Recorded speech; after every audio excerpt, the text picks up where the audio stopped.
I'm Doug Liddle. I've been in the space sector for over 30 years. In that time, I've worked for a government agency. I also worked for Surrey Satellite Technology Limited, who were one of the original new space companies. I set my own business up in 2015 and sold it to BAE Systems in 2021. Following an earn-out period, I left BAE Systems and have since set up my own consultancy. I'm also the chair of UK Space, which is the trade body for the space sector in the UK. And I'm a professor at the University of Surrey 1 day a week. Oh, my goodness. Very exciting portfolio and really excited to get into some of that. I'm Cara Haffey. I'm a corporate finance partner in PwC and very much work with investors and founders and entrepreneurs in terms of fundraising or sales and acquisitions.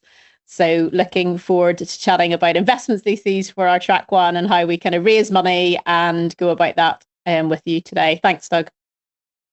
No worries. Looking forward to it. I should probably also mention that I'm also an investor myself now. And I'm working with advising an investment fund and also advising a number of startups. So I'm definitely seeing both sides. I have and I am seeing both sides of the equation.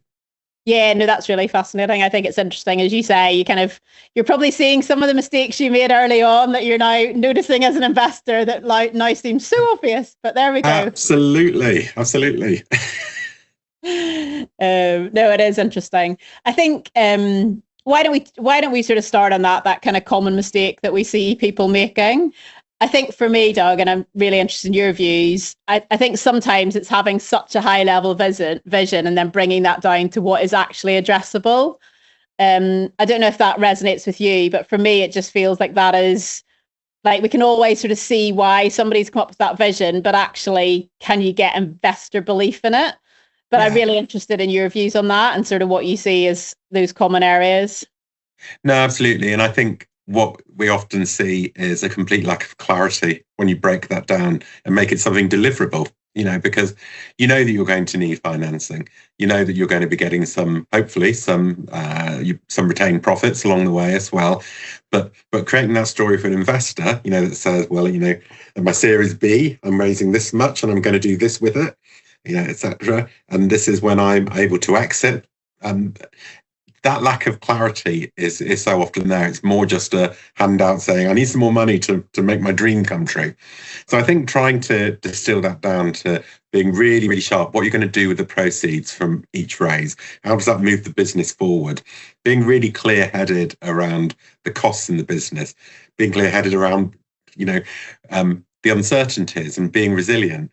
Because we know that in the space sector, a lot of this actually, that ends up being something which most businesses have no control over unless you're Elon Musk, which is when will the launch happen? And will the launch be successful? I've had a number of failed launches in my experience in the past. And actually, you have to have a business that can bounce back from that.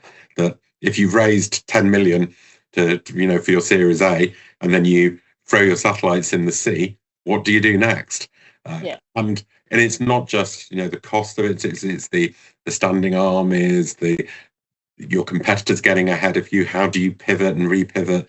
So showing resilience is baked into your plan is really important. So don't have a fragile plan and make sure whatever you've got is deliverable and that you really understand the cost in your business. Yeah, no, all good points. And I think, sometimes I have to say as an advisor, I get accused of being too dour sometimes but actually for me, it's that scenario planning. Like, as you say, things will go wrong. I think people come into these things with such great energy and beliefs, but it's unfortunately, I feel like that person that sort of says, right, well, I've seen this before, I've seen that before. And therefore, it is that scenario plan that kind of really gives that robustness. That gives that investor that belief that you can well, actually, you're planning for things to go wrong because we're in real life. And therefore, that gives I think people underestimate the level of confidence that gives an investor that we can talk, part of the meeting is about the bad things as well. And that we're really upfront about those. So I definitely see that. What about the kind of market traction piece? Like how much, when you're looking at it from an investor point of view, how much market traction do people really need? I suppose from guiding the witness slightly, but I kind of definitely feel as if those kind of moments where people have either bought or are piloting or on trials, which is really hard. Like we're talking about how do you get so far up the curve without investment? But again, just really interested in your experiences across the businesses you've been owned and been within. Sure. I think, and there are different flavors of business, and with deep tech, it's a lot harder sometimes to get that traction. But most businesses have the ability to start generating revenues, at some point along the journey before they need substantial investment. And I think seeing them landing those contracts with institutional customers or big primes, showing where it's an institutional customer as well, that it's more than just a trial, that it's actually something which clearly leads to an operational capability, a purchase of data or hardware or whatever. I think that's really important to be able to see that trajectory. One of the experiences I've had, which has been really powerful, is seeing a company bring along, one of the large primes to a meeting with the investors and say, getting them to stand next to them and say explicitly, if you invest in this business, we will buy their hardware. That's incredibly powerful. I like that. Yeah. but also that thing where you've seen them displace an incumbent. That's absolutely brilliant. Or you've seen them stimulate a new market in a disruptive way. That's when you start to get a bit excited, because you realise actually you found the new kids on the block. You found the guys that are actually going to move the sector forwards, and they are going to be different. They're not going to just be yet another company doing the same as everyone else. And that's exciting. And when a business like that is actually getting traction, that's just brilliant. Yeah. Right. No, that's brilliant. I can, even just getting that level, you can feel that level of prism, as you say, whenever you feel that the difference and, the tangibility of that, of how you're getting value for what you're delivering. Yeah. Moving on to something slightly more boring, Doug, about the data room, the diligence, facts that I suppose just, part of real life in terms of investor. So certainly from our point of view, we working with our clients and preparing for that and really getting, but sometimes it can feel quite boring to them. But, again, I'm just really interested in as an investor, what does that feel to you, and how prepared a business is, and how long do you think that's taken you in the past as well? I'd be really fascinated in. When I exited my business, I think we generated 400 documents into our data room. And, even as the people that generated them, trying to remember where you dropped them was painful. So one of the things we would do is get other people in our team to try and find documents in there. Can you actually easily find stuff in your own data room is really important. Having things like an index document that cross-references where everything is hugely important as well. Not duplicating documents, because then your configuration control goes out the window. So it's kind of the basics, and it's the stuff that you would probably, when you're running your business, you've already put into your SharePoint or whatever file structure you have in your business. But it's trying to replicate that in a way so that your investors aren't just so frustrated that they become, disenchanted with your proposition, because they want to be able to very quickly say, well, look, can I look at your commercial contracts? Can I actually understand what your proposition is, where your liabilities are? They want to be able to look through the financials. They want to be able to see, what does your sales pitch look like? How are you engaging with the market? And if they can't find that stuff quickly, their attention's just going to move on to the next thing. So these are people, on the whole, investors are examining many propositions a day often. And I've been working with ones recently. There was a couple of hundred, and we were trying to put them down the funnel in a few weeks. And that sounds like a lot of time, but it isn't when you're trying to very quickly all form an opinion on, what the different relative merits of the different businesses are.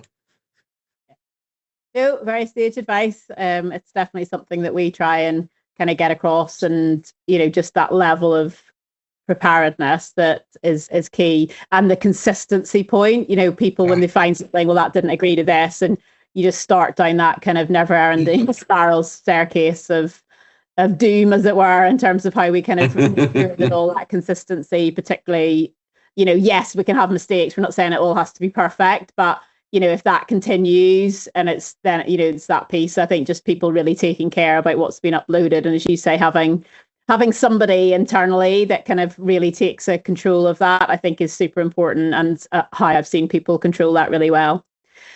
So to finish, I just wanted to move on to this piece around, actually, if we take the view that we've now got investors to choose from, what are your kind of thoughts around how, you choose, and how you have, thoughtful process around what investors can bring, and how maybe syndicates work together, or how you would think about that? Sure. I mean, obviously there's a temptation to just want silent investors who aren't going to bother you and just give you money. But there is a real benefit in having lead investors inside syndicates, investors that you want to actually bring onto your board, investors that have got demonstrated traction in your sector or in adjacent sectors and can bring that to bear on your business. So I think it's that combination. You want to have a varied pool of investors on your cap sheet, but you also you really want to make sure that you've got a couple of really good experts that allow you to bring those into the board. You don't want to have a board with sort of 30 people and every investor that's touched your business, but you want to find a couple of really useful strategic ones who have done it before, ones who can make introductions, ones that can bring you to new markets, bring you new collaborators, suppliers, etc. And that can be really, really interesting. So, partly vetting your investors to a level. If you've got the choice, you can make the choice. But also, before you even approach them, go and work out which investors you think are the best fit for your business. So, you bake it in from the outset then. Yeah, that's a really good point. Excellent. Right, I've loved this short conversation. I'm sure people want more from you as we go through some of these tracks and workflows on the investor journey. But thank you so much for your time, and it's been great to chat to you, and lots of shared experience. But you've genuinely been through it, and not just an advisor like me. So it's really, really lovely. And I love hearing that kind of in real life and the practical steps, because it's so important for people to understand. Thank you very much. Pleasure to talk to you. Thank you.